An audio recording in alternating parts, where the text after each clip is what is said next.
Ciao a tutti, sono qui e sono ritornato, ma prima di tutto benvenuto Mazzocchi, e sono qui per dire, oggi abbiamo una grande partita, non dobbiamo fare figure, questa partita conta per il quarto posto in su. Napoli, diamoci una svegliata, forza, forza, facciamo vedere chi si menuje, forza, Napoli, mi raccomando. La maglia va messa sempre, sia anche quando è sudata. Napoli, io sono con te. Napoli, forza, forza. Oggi è una grande partita davvero che conta. Capito? Capito? L'ha già capito Napoli? L'ha già capito? Quindi senta a me. Quindi oggi dobbiamo scendere in campo con la voglia, con la cattiveria che abbiamo, che non la tiriamo mai fuori, mai, tiriamola fuori e facciamo vedere chi si menuglia. Capito? Già capito? Oggi grintosi, grintosi. Non come l'altra partita che siamo stati molli. Non abbiamo neanche proprio dominato proprio bene. Ma oggi vinciamo tutto noi, vinciamo tutto noi. Forza Napoli!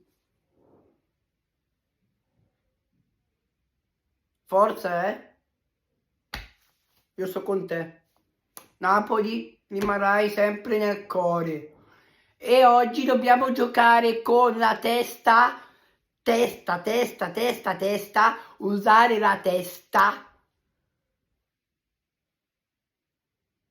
Usare la testa e il cuore. E il cuore è quello che ci manca. Napoli, forza, No, facciamo scherzi, oggi. Niente scherzi oggi. Io sono pronto a vedere oggi la grande partita con il Torino.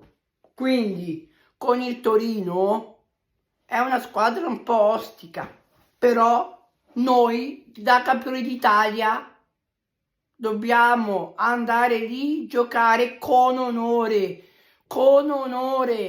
e andare a vincere. Il Torino metterà un pullman sulla difesa. Noi dobbiamo rompere quel pullman lì davanti. Capito? Napoli, senta a me. Forza Napoli! Vamos! Napoli nel cuore e Napoli nel mio corazon. Forza Napoli! Vamos Napoli e vamos Argentina! Forza, Anche se l'Argentina non c'entra niente per oggi, però forza, Facciamolo per chi? Facciamolo per Diego, facciamo per lui. Forza Napoli!